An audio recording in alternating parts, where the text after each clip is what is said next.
Hi wrestling fans, thanks for clicking the Dreaded Heroes report. Got a lot of news here, got to get flying here as reported earlier. I don't think I did, I've just got on here. But anyway, Vince McMahon has made a surprise live appearance during last night's Raw interactive thing experience. During his brief appearance, the chairman of the board took the opportunity to denounce Josh Matthews' announcing abilities after replacing him with Jim Ross on the broadcast. In response to Matt Striker asking him about his thoughts, McMahon responded, "I think generally speaking, everything is pretty good about the Raw, except one particular announcer." Striker then asked, "That's Josh Matthews has to go, doesn't he?" And Chief of WWE says, "Yes, he does." All right, official WWE website has posted the video, by the way.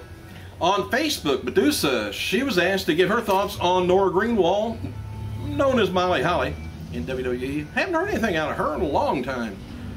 Greenwald was stated in interviews that she felt Medusa didn't personally like her since she was a rigorous, she was rigorous training her at the WCW power plant. Medusa admits to being rough on her, but then, you know, she always liked her. I wonder how. Personally, she says, "I've always been her fan, always stuck up for her." Medusa says, "She may not think so, but I have a reservation on all this stuff." Anyway, Medusa responded to the rumor about Beth Phoenix leaving WWE. She says, "If so, it's a loss to WWE." Well, let's get the violins out. And 3 weeks after suffering, this is incredible, after suffering a really a major heart attack while announcing in Montreal, Canada, Jerry the King Lawler wants to get back into the ring. I don't blame him, man. That's all, pretty much all he's done, other than announcing all of his life. He says, "I honestly think I could get into the ring and wrestle right now. That's, you know, how normal I feel," the 62-year-old said to ESPN.com in an interview. Says, "I know it wouldn't be wise to do that, but I'm improving daily on a daily basis." Lawler considers himself very lucky following the ordeal.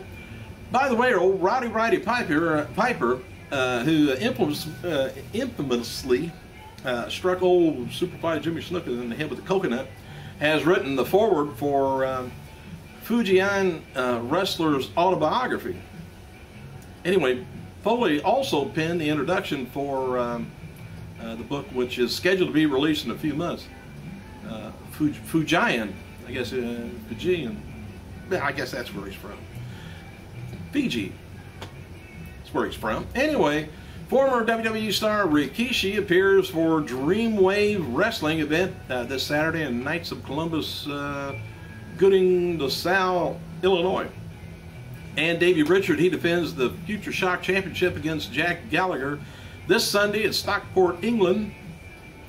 And Mickie James announced Tuesday on Twitter that a music video promoting the forthcoming album will be shot soon. I don't know why they want to shoot it. It must be awful bad. But anyway, Magnus, didn't know if you knew that, her boyfriend, has, as well, former WWE rival Trish Stratus will be appearing on it too. So excited, she says, "I can't wait. Everybody get their knees out. And I want to hear that Trish Stratus makes a mean cocktail, and I don't care what she makes, just show up." All right, this would have been the birthday today of Yokozuna, 46 years old. MVP, he's considering a return to WWE. I don't know whether WWE is considering him returning to there, but he is. All right, an idea that MVP had a while back in WWE for him and Cena and R-Truth to form a stable, and Vince McMahon's response was no dice. Not the current Michael Cole, he's been told to be more of a babyface in the role lately, and Cole specifically told to lay off of JR and keep the insults down on JR, and in return, you know, with him returning for Jerry Lawler's replacement while he's recovering. WWE diva Lillian Garcia recorded an episode of Nick and Artie's show yesterday, and it's going to be on DirecTV's audience channel. I don't get that, so I'll miss it. And Big Show wrote the following on Twitter about last night's championship debate on Raw with Sheamus and Booker T. He says, "I'm glad you and Booker got your laughs last night. Both you are in over your head. You want to fight? You'll get one. The debate was a complete scam, made me look foolish, and I think your big feet do, but that's all right. Clown shoes is what you wear." Hey, update ad for October 22nd Raw at the Izod Center in East Rutherford, New Jersey says that John Cena is going to be taking on CM Punk in the largest lumberjack match in WWE history. And Sheamus taking on Big Show. Now it's called a last man standing match. I don't know how many lumberjacks. Maybe they're going to have an audience. It seemed like somebody did that once, had audience as a lumberjack. I have to think back, see who that was, or see if I can remember who that was. Anyway, Cena did an update on his about his surgery. He says 2 weeks from surgery, swelling is almost under control. Swelling is migrating. I'm trying my best to get back to Raw. That's okay. Just take your time. We could watch Raw without you being on there. It's okay. David Tunga is doing a radio tour today promoting the WWE main event. Might be around in one of your channels in your area. As of Monday morning around 11 a.m., Shaw Guerrero, I don't know what the deal is with this, or Raquel Diaz, is still under contract to WWE. That's Vicky's daughter. She's left the developmental, stopped training, but is still under contract. WWE officials are reportedly trying to get her back into the fold, but the feeling is that she may just need a break from everything. Sound like she's a WOL. Call the police. On September 22nd, WWE Monday Monday Morning Slam. I don't know if you ever caught that yet or not. There's like one match on there. A lot of other things. But anyway, they had to edit out Zack Ryder's Rough Rider, his finisher, because that's what he used to defeat William Regal because of the rule about no moves to the head or neck area. And there are unconfirmed reports on the line this week about the CW network. Heads being high on Ryder, but down on the move. Dictation. Well, they'll never have Big Show, will they? Punch somebody. Team 3D. Some people do go beyond, the wrestling that they normally do. And this is a good deal. Team 3D Academy announced via press conference they will be teaming with Florida's Hope for a Single Mom and raise $7,000 to help fight against breast cancer. Back on September 8th, Devon put on a family-friendly wrestling show in Melbourne, Florida, and all proceeds from that show went towards the Hope for a Single Mom charity. I would rather see churches and people like this get together and give to people that's really needy and keep the government out of it. Whoop, got political, didn't they? PWI Insider reports that staff member Ann Russo Gordon left WWE this week, and it's the only reason it's significant news is she was in charge of the entire wellness program for WWE. No word yet on why she left, but the belief is she quit. Russo Gordon handles everything to do with wellness policy, including working with former talent who were going to WWE sponsored rehab. My opinion, she didn't pass the test and she's in rehab. I don't know. Anyway, during and after last night's Raw in Oklahoma City, they were talking about how Vince McMahon was not happy camper. Word is that he's upset with the creative direction of Raw, and it's not where he wants it to be. Has it ever been there? It's not where I want it to be either. And the feeling is that everything is starting to take a toll on Vince. Sounds like he's getting crotchety.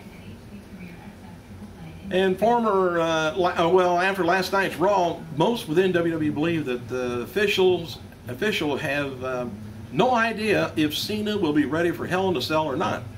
There's talk about having Cena wrestle Hell in a Cell match against Punk, but then take some more time off even after that. They got to use that sucker. If he's not there at Hell in a Cell, I don't know whether we would really miss, or if they would miss any pay-per-view buys because of it. You can get somebody else in there. Tommy Dreamer's House of Hardcore promotion has sold around 1,000 tickets for the debut show in Poughkeepsie, New York this coming weekend. Don't know how big the place is. As seen on last night's Raw, CM Punk mocked Steve Austin during a segment with Jim Ross. Austin's in Mexico filming Redneck Island 2, but he said by Twitter, he says, I was in a bar in Mexico watching the football game. No word on the street.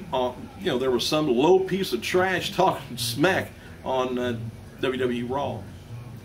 And as noted before, old John Laurinaitis recently had shoulder surgery, and there's been, why didn't he have just laryngitis? That'd be all right with me. Anyway, there's been plans for Laurinaitis to return to TV as an authority figure, but word now is that he won't be around for a long time because of the surgery.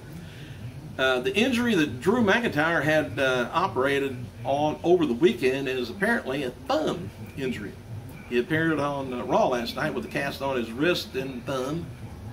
And IC champion The Miz has spoke openly about being hazed big time by JBL when he first came to WWE years ago. JBL is known for doing that, making people mad, and he's made announcers quit because of that. Anyway, Miz did media work for WWE in Oklahoma on Monday and mentioned that JBL now shakes his hand whenever he sees him backstage. He just grabs his hand and does this to it. There was a lot of timing issues last night on Raw. You didn't know it from watching it, but word is that several segments were nixed and the backstage mood felt kind of rushed. The opening segment with Kane, Bryant, Lee, Punk, Heyman, Guerrero, and Ziggler apparently went around 6 minutes too long, and noted earlier that Justin Gabriel match was nixed, but backstage segments with Sheamus and Sandow was also nixed. WWE.com called up with Ross after last night's Raw. Ross said if he could smile, he would be wearing a big one from ear to ear. You could always do that, I guess. Ross talked about how he loved what he does. Still a fan. Ross added that he may have lost his smile, but not his heart, staying strong, and this is the passion that never left. Ross also took his return to two blessings. Lawler still with us and getting to work alongside Michael Cole. Matt Striker, he'd been conducting WWE apps, exclusive interviews and things like that during Raw last week. And last night's show featured a special surprise interview from Vince McMahon. We noted also earlier yesterday, by the way, old Batista spoke with MMAJunkie.com about upcoming MMA debut, and it sounds like Batista is not a fan of WWE Intercontinental Champion The Miz. He also told MMA Junkie that he doesn't watch much WWE these days because it's all real world kids who are more concerned with how their hair looks now and how much baby oil they have on. So I think he's saying the wrestlers now in WWE are a puss. Thanks for clicking, you guys. I gotta go.